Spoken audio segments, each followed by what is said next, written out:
Wonderful. Okay, we are gonna go around and do our introductions again, and I'm gonna start on the screen again, and this time I am going to start with Dinora.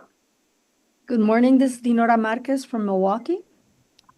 Here, Good morning, John Potter from Hudson. thank you, John. Matt, Matt Wallach from Madison. thank you. Karen Ann Hoffman, Stevens Point, Wisconsin. Lynn Ritchie, Land O'Lakes. Vivian Timchenko, Wisconsin Arts Board staff. George Seagrove, Arts Board staff. Brian Kelsey, Fishbrook, Wisconsin. Caitlin Burrell, Arts Board staff. Jane Herring, Kenosha. Rashad Roberti, Milwaukee. Bill Mitchell, Lancaster.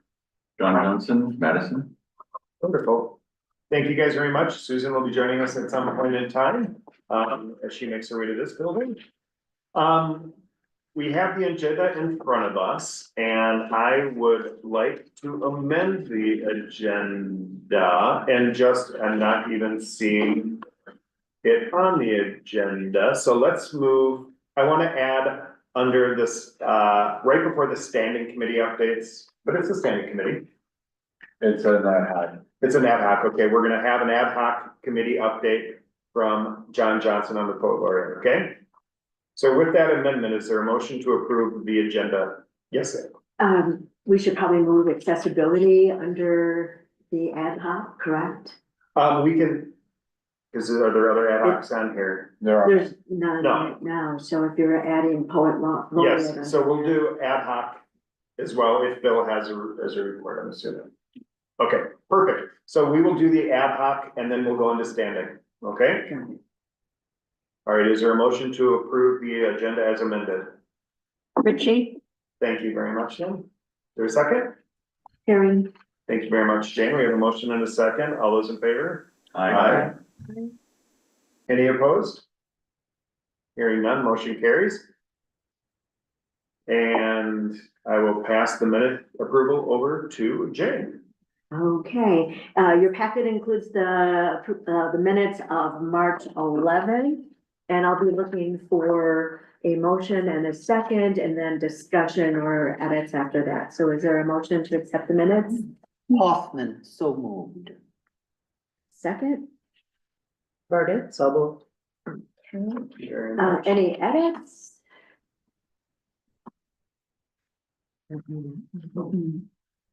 Okay, we have a motion and a second. All those in favor say aye. Aye. Any opposed? Hearing none, motion carries. Thank you very much, and thank you again for not just the amazing work you do with the minutes, but continuing to do it for another time. Thank you. And I'm not here in December, big evil meeting. Yeah, that's the hard one. I know, so sorry. All right, we are gonna move to the ad hoc committees, and John Johnson, if you'd like to give us an update on the poet laureate. Sure, and I might do this a little bit with Karen Ann Hoffman because she really was instrumental. I just took this over a few months ago. This is the Wisconsin Academy of Arts and Sciences quarterly magazine. On the front cover is the new poet laureate who was announced in January. We are a partner with a number of organizations, including the Academy, in supporting the Poet Laureate Commission. And so Karen Ann served in the selection of Brenda. And you want to talk about Brenda? I'm just gonna say that every other year and now triannually, Yes. we gather as a group and select someone. It's a very cooperative process. And I think that she is already off and running and really doing some pretty good work for those poets and all of us. And this is, I'll pass this around. I'll leave it with George. I don't know if you get this, but this is a real nice bio of hers, and it has some of her poems in it. It also talks about they do a project as part of what they have to detail. And before I turn it around, I will make sure that I put a sticky as to where it starts, the article starts. It's a beautiful focus. And a couple poems in here, I will just, if I can, just read, and this is not for the record, so you don't have to. I'll just read the first stanza of one of them. And she talks a lot about her uncle and aunt, who were big impacts on her. Keys. My uncle and aunt left me 2 hands full of keys, some to lost padlocks, some so worn they no longer turn in locks that block me. One might let me into his mother's tavern, or a childhood farmhouse in the old country. Another to a dairy descending the scorching desert his parents crossed to this land of maples and pines. A few keys kept safe for treasures, not worth a dime, plastic purses. Ring with a blue glass stone, christening flowers, once pinned to the white dress her brother wore 42 years before. He burned black beneath a Pontiac, set aflame by the drunk who hit him in a perfect perpendicular. Letters written in her husband's mother's tongue that no one left here can speak. Skeleton key for the cedar closet, opens to 3 generations of handmade dresses, skirts, suits, tight in their plastic sheaths, and at the very back, her tiny wedding dress, pearls tinted gray like hair on the pillow. The night I couldn't find the key to her breath. I remember the strands as silver streaks across the white sky, keys to a door none of the living can enter. Wow. Nice. Okay. So I think it was a pretty darn good choice. Nice job. Yeah. I'll pass it around. I will note, if you do the math well, 24 is when the selection and recruitment process happened. So you add 3 years to that, and so 2027. So I guess I'm serving this for a while. But it's a pleasure. Very good. And what is Brenda's last name? I don't think. I will, heard that. you'll get it Okay, later. great. Thank I'll you give so it to you. much. Thanks. Yeah. Thanks for letting me. Yeah, of course. Yeah. Any questions for John? Can you repeat the There you full go. name of the poet, please? Sure, she's Milwaukee based too. Brenda Cardenas. She must be known. Wonderful. Thank you again for sharing that. Yeah. Bill, we'll move to the accessibility committee for an update. Yeah, we met yesterday, and one of the things we did was adopt a definition of what we are doing, which we discussed at our last meeting following the NEA's accessibility committee. So we adopted that as our framework to work beyond what we're gonna put together and how we're gonna work in the future. The other thing we did was we had a long discussion about the reporting requirement for recipients to do a self-assessment of their accessibility. And so the NEA has a tool on their website, which is really complicated. It's super hard to use. It doesn't feel very much like it aligns with anything. So there's another one that's approved by the NEA, and that is Open Door. And so I took a little time after the meeting to actually go through that process and that survey.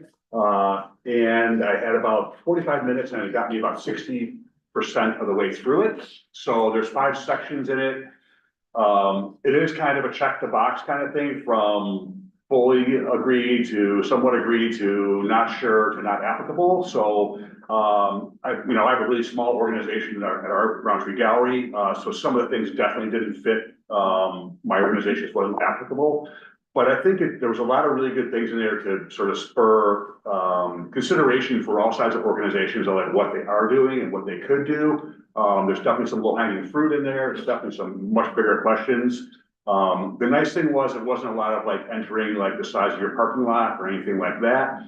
There is some questions that do have the things that are legally required through the ADA that you have to go back and reference to see if your bathrooms technically fit the ADA compliance right now. So would be a little bit of work on that part. But I think it's flexible enough for even small organizations. I would estimate that going through it would probably take an hour and a half to 2 hours to complete it. I have, like I said, I'm 60% through it. It took me 45 minutes to do that.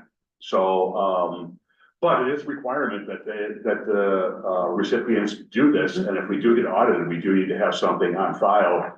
So one of the questions is, how do we implement something like this? And also, you know, without, again, the process being so onerous for applicants, that we're adding another 2-hour layer onto the process that's already, you know, somewhat cumbersome, depending on the size of the grant. So we're gonna continue to work on that and see if we can't find a way to implement that into the grant application process that makes sense. Like I said, it's a couple hours worth of work for sure, even if you just go through pretty quickly and don't even go back and reference all the legal ADA things and try and figure that part out. So I don't know if there's a better solution for this. One of the issues that came up was, or one of the possibilities was that, well, if someone's just getting state funding, they technically don't need to do this. But we're thinking, you know, the point of accessibility is for everyone to be aware that they should be considering everything they can do to make their space accessible. And so that's important for all the grantees. And so regardless of whether they're state or federal, we're recommending that everyone would do this across the board.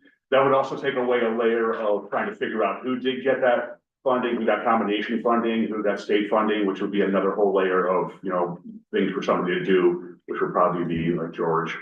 So we're just recommending that everyone does this. So I think the committee and we need to have a conversation with Karen too about it and how it might fit into the application, and we're gonna get her feedback as well. So that's kind of the one thing we're gonna kind of just focus on for our work for the next meeting, and hopefully we can get that implemented. So if we do have some issues with audit, that we are prepared to have what we're supposed to have. So. Thank you so much. So, Bill, if you can share the description, so as we approach the fall meeting and start talking about how the committee fits the bylaws, that description can be included. Okay. Yeah, for sure, we'll do. Thank you. Yep. All right, any questions for Bill? All right, hearing none, we'll move into our standing committee updates, and I'm gonna give George a second because I know he's gonna talk on this next one with John. All right, we will move into budget and finance. Mr. Potter, if you have the ability, John, I don't know what you changed with your mic, but it's really hot and distorting a little bit. We've turned the meeting all down, but you remain distorted, so if you could go like a quarter turn backwards from what you did, that would be great. If not, we're good, we can understand you just fine. So, turn it over to you. How's this? Is that better? You need to go louder. Hold on. Okay, we can do it. Wait 1 second, John. Talk now. What, you're mute, wait. Gonna do a test, John? Is this better? That's pretty good. Go again? Is this better? Yes, but can you go a little bit more? You can't go any more higher. Again, is this better? Yes. Yay. All right. So after speaking with George this week, I think the current fiscal year budget is in fine shape for closing the year successfully at the end of June. Of course, the upcoming fiscal year 26 is the issue. It always is an issue at this point in time. State funding is unknown, but especially this year, federal funding. So I'm going to turn it over to George. Thank you, Chella, for muting. Glad to have you here. You came in at the right time. And also, Susan Lipp, I think, has probably approached the building because that's the phone call that came. You're very popular. I don't know what that is. All right. So we'll first talk about the budget we're in, then we'll talk about what's going on in the state, and then we'll talk about what's going on federally. That will probably put us back on schedule because this is a really big part of what we're living with right now. If you look at your budget pages, page 9 is what it would be if you're scrolling through. And you'll see the AIDS detail. That's what it's called. And I've forgive me, I could not figure out how to get the PDFs to page numbers. Otherwise I would have done that for you. So what you're seeing here is that, DOA has noted that we still have, money to spend on the state side for creation and presentation. And also you'll note the $60,000 under local arts. That's actually, the 50th anniversary award. So we actually spent it we budgeted out of creation and presentation. They took it out of creative communities. 6 of 1, half a dozen of the other. Welcome, Sue. You found us, we were hiding in plain sight. Yeah. All right, so that's the AIDS story, the ops story, and this is really important. So it would be page 10. The ops story has always been, and I will say it again, that the state pays for 3 things on the state side. Three staff people. So that would be Karen, Caitlin, and me. And they pay for a little bit of DOA overhead. That's it. So why that's important is if something were to happen, and let's just say that the NEA went away, which it's not going to, we'll update you on that. But if they were to go away, we would still have 3 staff people in theory, but they'd not be able to do anything. Because they wouldn't have money for computers, they wouldn't have money for phones, they wouldn't have money to travel, etc. So it's a very tricky situation. What DOA did was they moved, because of previous year's dollars, they moved the indirect costs from the federal side into the state side. So at least the state's paying for something as far as costs are concerned. Again, the reason it's like this is that for years, they have asked from the state side that they prefer to spend the money on grants than on operations, which is why we're where we are. Finally, the Poetry Out Loud process just completed. The national competition was this past week. Our state champion, by the way, 3rd time state champion, I guess did us very proud, though she did not win. But she did us very proud. And our Poetry Out Loud coordinator went to DC to be part of that, as she should. And so therefore, we will spend up the dollars in Poetry Out Loud this year, and we're happy for that. So that's the current budget we're in before I switch to the biennial budget. So any questions about this document? So, Yeah, go ahead. at the federal level, are you postponing talking about that, or? I'm gonna talk about the feds after I talk about the biennial budget, because the feds are the most confusing of Yes. all of them. Mhm. So as we turn our attention to the biennial budget, and I know that our friend Ann Katz had hoped to be here by the point we discussed this. There are a couple of things that have gone on. People like our chair have attended the 4 public meetings of joint finance across the state to advocate not only on behalf of the arts related and arts board specific activity, but also for the film incentives as well. And that's been great because it's been picked up in multiple of the stories around those meetings that the arts and film have been talked about, which has not really happened in the last number of years. So turning up at those things has been important. Secondly, yesterday, Joint Finance decided to take out all the things that they didn't like that the governor included. Among the things that they took out were the film office, so the Film and Creative Industries Office, as well as the Rural Creative Economy Initiative. Now, that would be a problem. However, arts advocates, being smart as they are, had already been negotiating with state representatives to bring trailing bills forward about both the film incentives and the Rural Creative Economy Initiative. So while it will not appear in the budget, it will they will have their own bills to advocate on behalf of. So that's great. Also great news is that the increase to the arts board's budget remains. Now, that doesn't mean it will remain when they get to us. But because it's a budgetary item, I'm sure they left it there. Am I able to add anything to Of that? course you can. When we had our legislative days, Door County legislative days, Speaker Boss was there. I had met with, Representative Novak for 45 minutes and had a very good conversation about the importance of this. And then spoke with Sarah Young, with Managing Director of American Players, and said, please go back in. And Sarah, has always had a dialogue with Representative Novak, both Sarah and Brenda DeVita.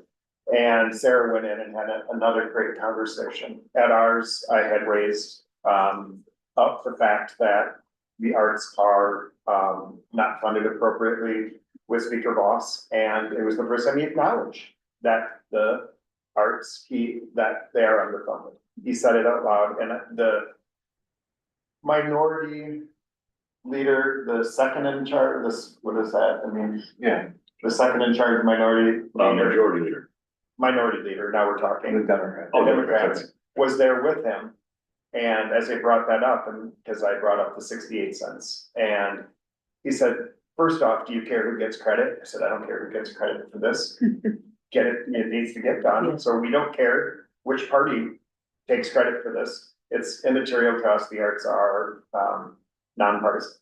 And then he said, okay, I'm not sure we can get it at 68, but thank you.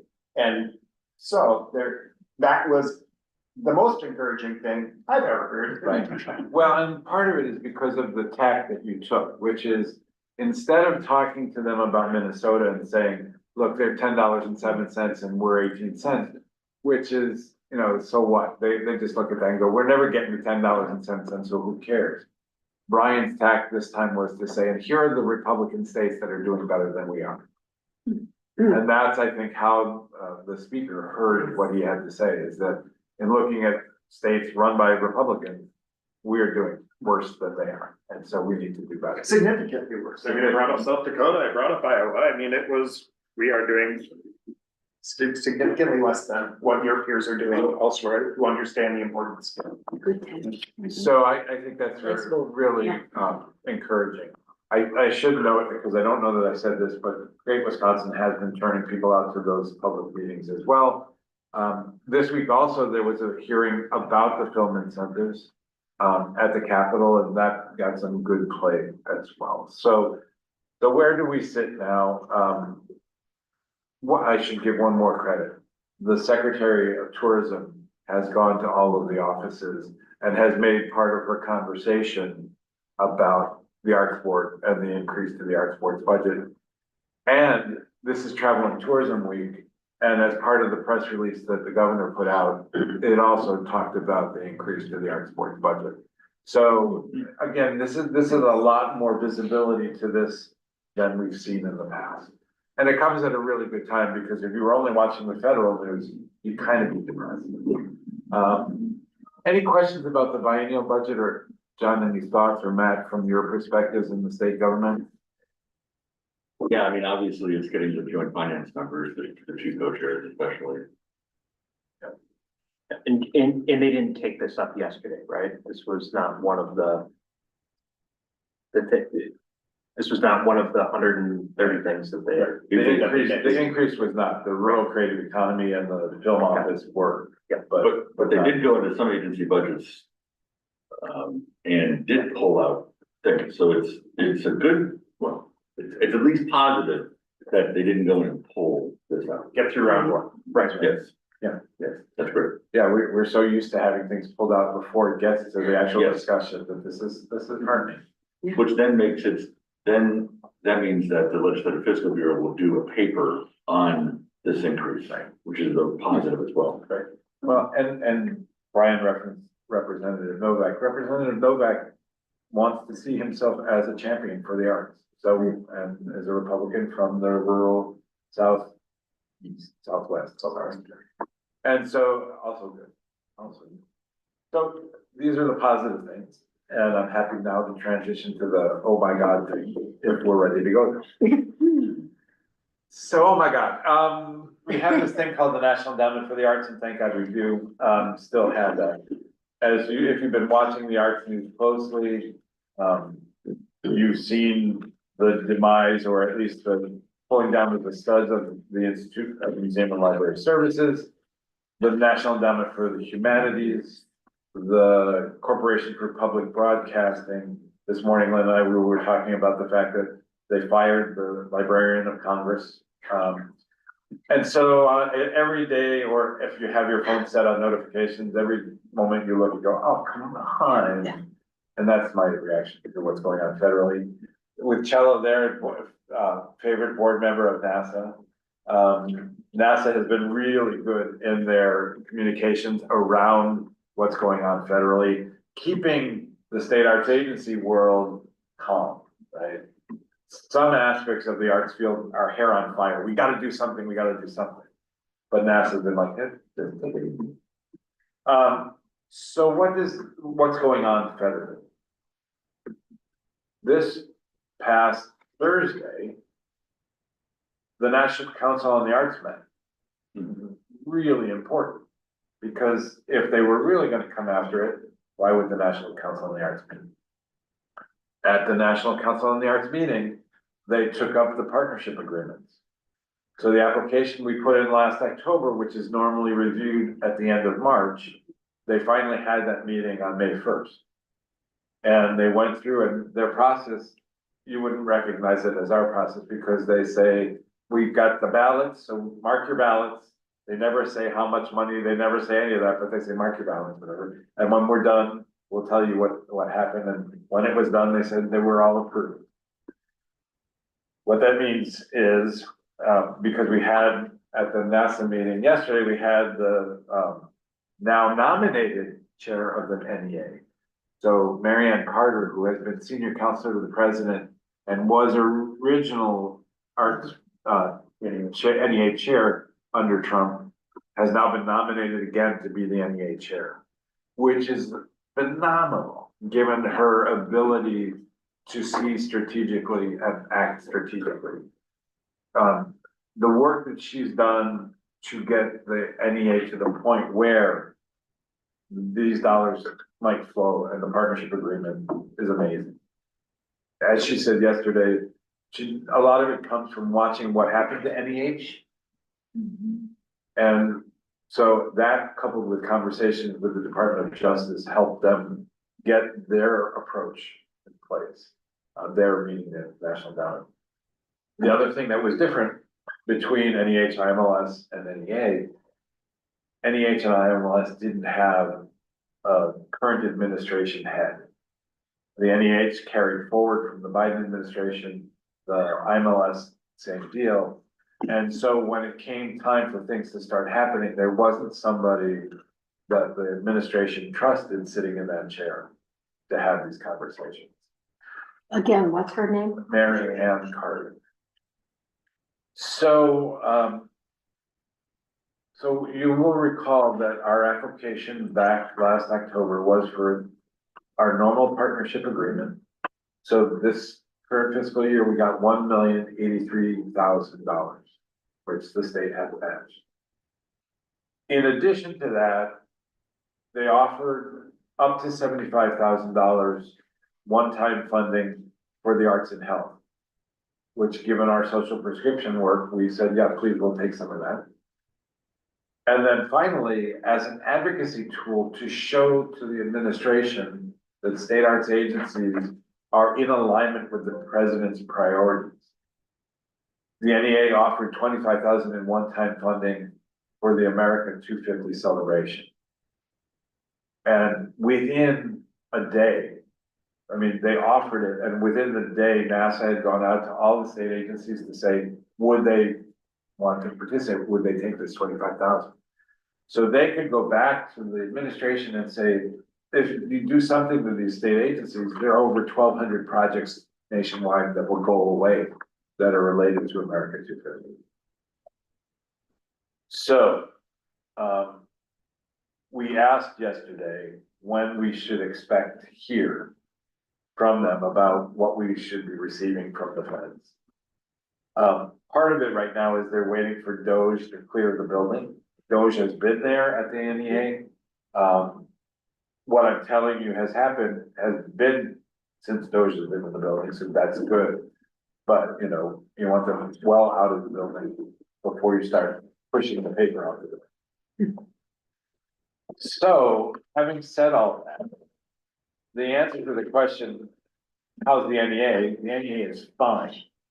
Because this is FFY, federal fiscal year 25 money. And this is where the confusion starts. Because if you were following the newspaper, you will also have seen that President Trump has advocated for the elimination of NEH and NEA. The next biennial budget, the next budget down the line. So if you're not listening closely, you'll think, oh, you know, we just lost the money that we should be expecting in the next fiscal. No, that as insured as it can be, that's insured at this moment. But the coming budget is where the president has said he wants to eliminate NEA and NEH. However, he said that all throughout. In his first term, he said, I want to eliminate. But remember, it's the Congress that gets to play this game. So the president proposes, the Congress disposes, as they say. And so arts advocates, again, are waiting for Doge to leave the building completely and this new process to begin so that they can go to the Congress and really say to them, not elimination, in fact, do at least as well as you did last time and maybe somewhat better. So arts advocates, NASA, the Resurgent Americans for the Arts, and others will then start working with the Congress to make sure that those dollars are in place. So actually, the federal story is a lot happier than you might suspect, given watching the popular press. But any questions about all of that? George, when do you expect your notice of award? So I actually asked that of Marianne Carter yesterday. It was my question in the chat of the Zoom. And what they said is two things. One is, we're not too far off the normal agenda, because they would say normally we would get that official letter down like mid-May. So they think maybe 2 weeks. You know, one of the interesting deadlines is Doge is supposed to be out of business on May 31st. So I don't know if they're waiting until then to get the thing out. But one thing I did mention, and we should say, one of the strategic things that the NEA did was offer buyouts to its staff, which NEH didn't get to do, and MLS didn't get to do. So they were able to reduce staff by offering the buyout. The problem is, for example, the director of the States program has taken the buyout. The director of arts education, the director of design. And so that sort of, those folks who are not only leading those facets of the NEA, but also our connection across the nation, right? Those folks are gone. And so I raised that based on your question because the remaining staff is gonna have to process the paperwork, et cetera. So it may be a little slower, but we'll see. Do you anticipate, because of the continuing resolution, receiving a partial award? Because that's what we've been receiving a ton of partial awards with the hope that the rest of it comes later. That's not been something they've talked about. They've been really saying that this money's coming. We need some time to make sure that we do it correctly and don't cause any problem. So the council approved the FY 25 award.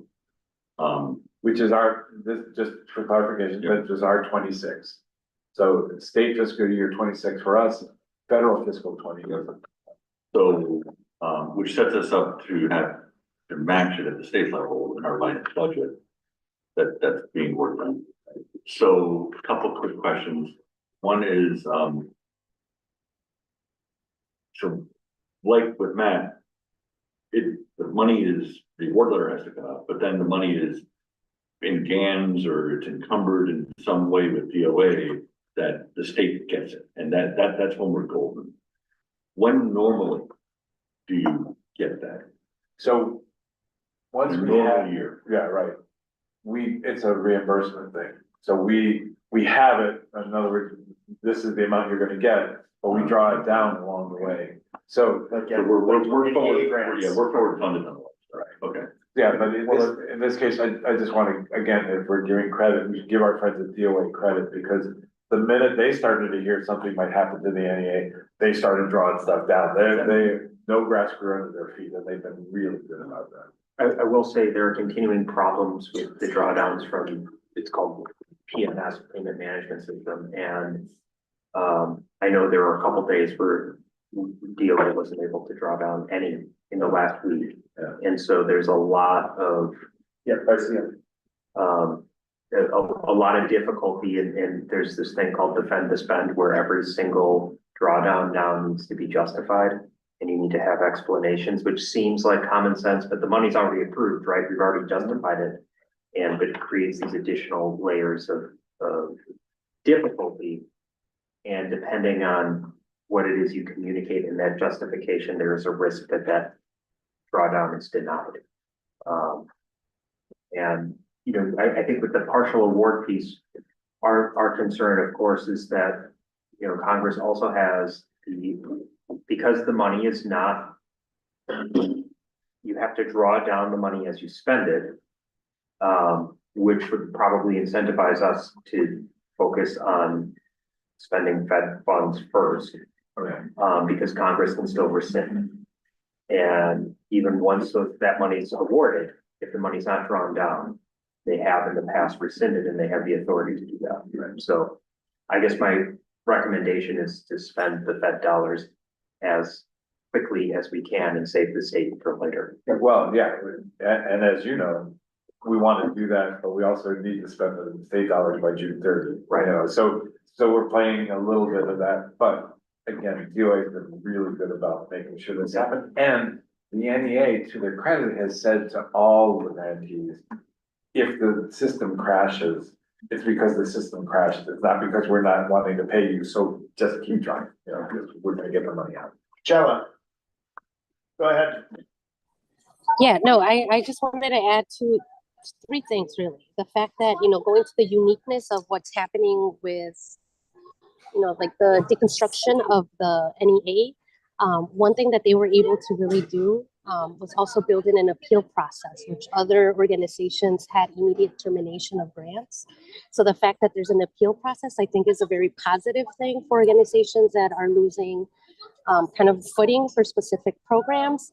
But I think what was really helpful in contextualizing is that, you know, it's a sliver of the funding that we're talking about. So I know that it seems, you know, back to this idea of like hair on fire. I think it's really important for us to really keep an eye out on the long-term, like sustainability component of things. So the fact that, you know, Marianne worked with her team to look at buckets and really looking at how, you know, the grants that were terminated can be kind of reframed within the buckets that align to presidential priorities, I think is a good thing. Obviously, there's going to need some help with that. And I'm sure, George, that there's probably organizations that are coming to you to help craft what that appeal can be. And then lastly, I know that with some of those grants that were terminated, some private foundations have stepped into that role to fill in that gap, but really acknowledging that, you know, that's definitely not a long-term solution. I think they've been very vocal that these are one-off situations where they're stepping in into crisis moment, but definitely not in the space or have the capacity to really undertake what, you know, government funding can be in this space. So I just wanted to raise those points. That's really great. Thank you, Chella. And I just want to underscore what you just said.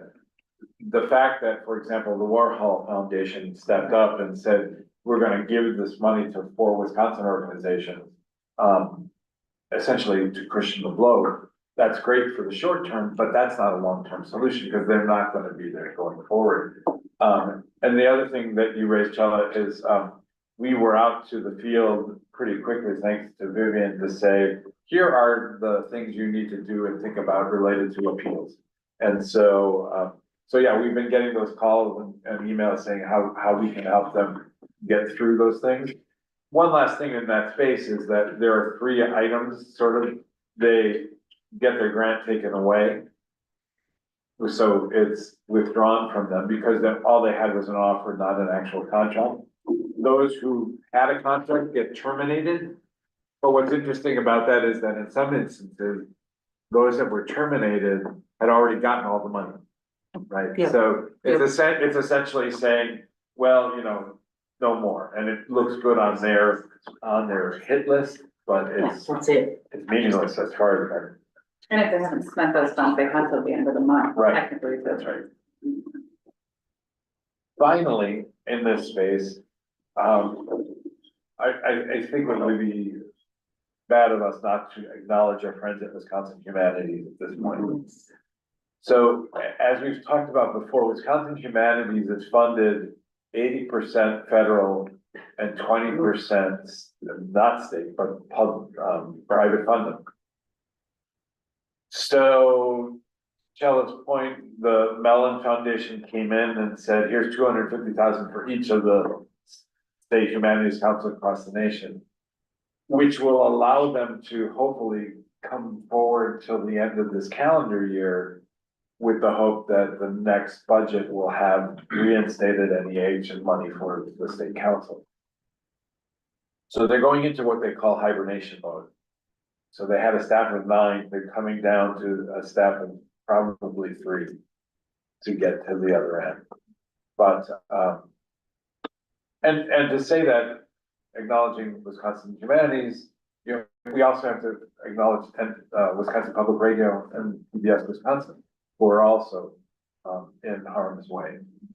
So our cultural coalition folks are getting hit from every side. Our friends at the Wisconsin Historical Society lost both NEH and IMLS funding. You know, so. Public libraries as well have lost. Yeah. So, and yeah, and our constituents as well, from different pots of money. So it's a tough time out there, and it's incumbent on us to be as helpful as we can, but never speaking on behalf of the NEA. No. That specific questions have to go to the NEA, especially at this moment. I have another question on NEA, if I may. So the council met. The council hasn't been dissolved or members weren't dismissed, which seems a little bit unusual by May of 2025 for what's going on right now. So is it that the council has some independence? Or it's just been, again, it's another sign that it's been. I think this goes back to Mary Ann, this is my opinion anyway, that having a strong executive there has allowed for that, because as a friend of the administration, he's able to talk about this stuff in ways that they will hear and understand. So I think the first thing I would say. Secondly, remember their process is different than ours. Here, we give you the stuff and you approve, and that's it. You have a final say. At the National Council, they approve what they approve, and it's actually the NEA chair who has the final signature. So their advice to them is to recommend, for example, the partnership agreements, and then Mary Ann Carter signs the grants and the offer letters. So, but yeah, to your point, it's amazing that they're there, but Mary Ann said in the meeting yesterday, it was important to her that that meeting take place, that the NEA show that it's still in business. And she said, as the note I sent to you all, we are still doing great work.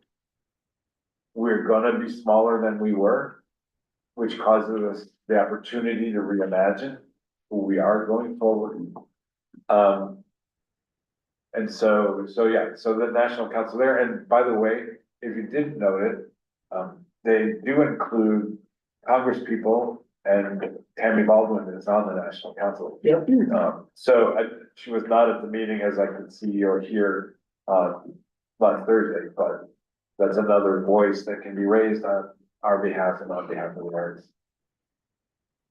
Is there any chance, George, that because my understanding is the congressional mandate is that 40% of NEA grant funds go to the states and territories? Is there any chance that because those funds are being, canceled, those offers are withdrawn, we could get more in partnership funds? No, there was no indication of that. In fact, if they were willing to say anything and, they're making absolutely no promises, they're basically saying you should think about getting the same amount that you got last time, plus the 25, plus the 75. So but I think from the perspective of NASA and others who care about the 40%, the fact that the 40% is still there is really important. What that means though is as we advocate on behalf of the funds that are here for the arts board through the 40%, they kept making sure that people understood that we're advocating for the 100%. So not just what's coming to the States, but the other 60% as well. And so they're advocating for all of the arts funding in the nation. I think what's important is we're advocating. I mean, one of the things that I brought up to Representative Novak and others was, my existential crisis was that if something happened to the NEA, what would happen to the Wisconsin Arts Board if you're not going to increase funding and suddenly we lose, over 50% or 50% of our budget? What happens to us? It's existential. So I am hoping that part of that is helping in this discussion, because you bring up IMLS and the NEH and just not understanding and not using it as scare tactics or whatnot. It's simple reality of saying it is our responsibility to make sure that this moves forward and we can create, a healthy environment in our state to retain, attract, et cetera, at all levels. And so I think that was part of landing it, was unsure of what's going on in the NEA. So Wisconsin, you need to really step up to make sure that if something did happen, that we can continue as the Wisconsin Arts Board and impact all 72 counties as best we can. No, that's right. Any other questions on budget and finance in these uncertain times? And I'll just leave this thought. All state agencies are not the same, state arts agencies. So our friends in Minnesota, it would be like a ding, on that because the portion of their budgets that are the federal is so small. Same is true with our friends in Ohio. But having said that, they're all standing toe to toe with us to make sure that the good things happen and the bad things don't. All right. John, anything else you want to add to your committee report? I do not. Thank you, George. Thank you, Brian. Thank you. All right. Oh, 1 second, please. Chella says she's got to board a plane and we want you to come home safely. So Denora's going to take on the external relations. Excellent. Thank you so much, Joe. Fly safely. Awesome. Return. Thank you so much, y'all, and I'll see you soon in Wisconsin. Okay. Safe travels, Chela. Yeah. Okay, we are now going to move Don't on put to Denora. external relations, and Denora. I don't have the report. She didn't pass anything on to me. And I was I'm sorry, it seems lame, but I was just about to say I have to step away now. That's okay. George and I think we can handle. So Okay. I'll pass it over. Thank you, Denora, for being Thank willing. you. Sorry about that. That was pretty lame. All good. Bye, you know. And we'll watch our email just to see if Chella sends us anything. Oh, funny. If we're gonna have an external relations report, the first thing we have to say is Vivian's here. And I think that's a very important part of the conversation, because our ability to do things and get into people's thinking has really enhanced by her abilities to be here and meet people and raise up the flag of the art board, et cetera. So that's number one. Thank you. One of the things, obviously, WCAT was one of the things where you saw her in action, moving and grooving in that space, but also. The one pager that the committee put together, and how it got to the legislature, ultimately. She really marshaled that through the process, up to and including going to the Capitol and dropping it on them all, through their mailboxes, so that was huge. And just to have that ability to function in that space. Yeah, I mean, so you guys know, I mean, everyone, that the one pagers hit every single legislator, in years past, and the first time we did it, I shouldn't say in years past, and we've done this. This is our second time doing this, and it will be much more consistent, moving forward, but this time it was done with my signature on all of them, referencing if you have questions, please reach out to George Sugros, Executive Director of the Wisconsin Parks Board, so I'm happy they got out there, and it was, a wonderful thing to have in my hands that George sent me before I went and met with Representative Novak. And I should say, I did not have a meeting scheduled with them. His staff had said, stop by at the end of the day and we'll see if we can get you in. And I got 45 minutes at the end of the day, which was wonderful. But I had his district one page and he was like, where is this? Can I have this? I said, well, I brought it to you and it will be available on the Wisconsin Export Site. He goes, this is very important for me to have. And I said, wonderful, I'm glad we can provide this to you. So it does show the importance of the one pagers, as simple as they are. That's what they need. They need something simple that they can then use as they're out speaking, just quick little sound bites that they have. So he was very thankful to get that from us.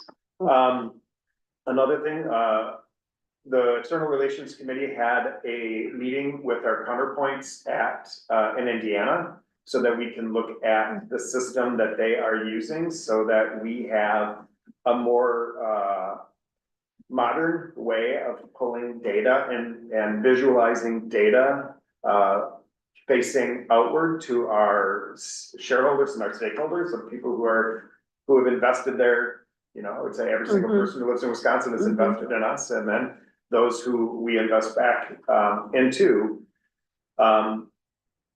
We had met Chela, Dinora, Lashandra, a group of us who were in Puerto Rico had met Indiana, and when they had given their presentation, we decided we needed to date them and had our first public date, not in a private room. So it was very nice to be able to have this conversation and to really begin the work. And the good thing is what we, I mean, it's on Dale, a lot of this of looking at the technology, but what we have should work with what they have. It's just, there's a lot of upfront work, but I just want you to know that we are looking at ways that we have more modern ways, say for the Representative Novaks in the future, to be able to go to our website and to click and just go to their district and have it show them a map and show the recipients and all of that, which is very important, I think, for all of us as we tell the story. And it gives that that narrative in a really easy to understand way to understand. And we just bought into the. Excellent, the Microsoft side, excellent, so we've got this excellent piece. Did it help to talk to, or did you talk to our DPI person? I did, yeah, I've been having quite a few meetings Oh, regarding this really? software. Excellent. So we're pushing forward with this and with a lot of other fun technology updates, Yeah. which are quite necessary at this He's point. wicked smart. So yes, we're moving as fast as other factors allow. No, being nice. She's saying she's trying to move the dinosaur. DOA is holding their feet down, but that's because of the technology. Our website is through Tyler Tech, and the functionality is where Vivian would love it to be. We do our own stuff. Yeah. Yeah. So there's that. And then also, why don't you talk about Creative Copy as something that's going out to the world? Because one came out this morning. Yes.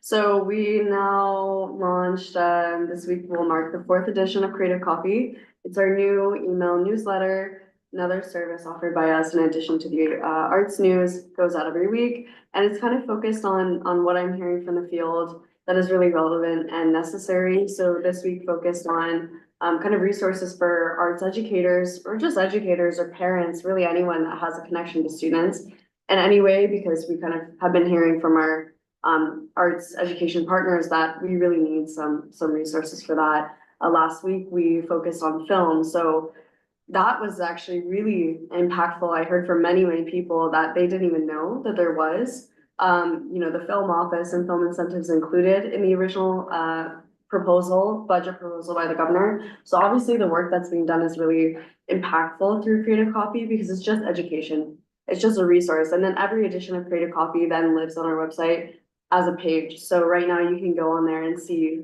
all the resources that were included this week with regard to arts education. So it's not just, okay, studies show that over 70% of employers want to employ people that have creative skills, right? Knowing the periodic table, knowing y equals mx plus b is great, but do you actually know how to think creatively? That's something that employers are saying that they want. So that's something that we can really help parents and educators and administrators be aware of through this. But then also last week, the film piece was really cool because we also were able to highlight right now in May, there are 3 or 4 film festivals going on in Wisconsin, right? Film is not dead in Wisconsin. It's just kind of getting alive. So let's keep it alive. So yeah, and I'll just continue going out into the field and asking people what they need right now, which is kind of the ongoing intention, and I'll be in Milwaukee tomorrow doing that as well. And she's actually reawakened our Instagram page. Yes, It's going well. It's going quite well. the social media has been, and I say this with love to whoever ever doing it before, it is definitely of today. So thank you. I always reshare. We're trying, we're pushing a lot of open calls and things like that, so that specifically young artists can get exposed to those opportunities, because they're not one to check their email typically, but they are one to check Instagram. Or respond to email. I just want to give you credit. Some artists that I know have applied for some of the things that I've reshared and let me know, thanks for sharing this. I didn't know it existed. Exactly. So I think it's doing what it intended to do. It's making the invisible hand less so invisible. That's right. So, yeah. Anybody else on the External Relations Committee, anything we're missing in our recent conversations? I don't think so. Excellent. I'll just add there, we find the mapping of where grants are given and all that, and overlaying political districts and communities and congressional is really a good thing. We do, speaking of that, we do have 3 informational one-pagers on our website that we just received from our friends at NASA. So those have been published, and that does just give a very basic scraping by overview of where are the NEA grants that were awarded in the fiscal year 2023. So a little bit old, but still nice to see those grants in the Assembly and Senate districts. So this is a technology recommendation for those of you if you don't know about it. You know, when we get papers and things that, like studies, and we're too busy to read them, in a sense, all right, is anybody here using Google Notebook? Go to Google Notebook, take the study, upload it to Google Notebook, and it creates a podcast for you as you're driving in your car of exactly what's on that paper. And it's 2 people having a conversation back and forth. I showed Lynn today, I uploaded my joint finance testimony. Amazing. But I uploaded all of Door County's topics so that as I was driving to Madison, I could hear them talked about. And so that's Google Notebook. I do recommend it. There are parts of AI that are terrifying. There are parts that will help you. Is it a transcription or is it summary? Just like minutes. No, it's, Giving you a full. yeah, if we have a break at some point, I'll show who's ever interested in how it works as not part of this meeting, because I find it an incredible way to digest information if I'm out walking or driving that I need to better understand, because I get interrupted too much when I'm visually trying to read something in my office. So FYI. Or like this, there's so much going on. Oh, yeah. Trying to remember everything is not easy to do. So yeah, to have something like that driving home. And Brian Kelsey was not compensated for his ad. No. Not in the least bit, I just. Yeah. There's a lot of negativity around AI and there are some very good things as well that you can do with AI that will help you. And not replace somebody, so. All right, well, thank you very much, Shella in absence for, absence for, the report. We will now move on to, our creative communities animal recommendations. Is everyone okay? Does anyone need a bio break right now? Because now we're gonna go into giving out grants where we start going through a little more, labor intensive processes. I'm gonna ask for a 5-minute personally, so if we could take 5. Weekend.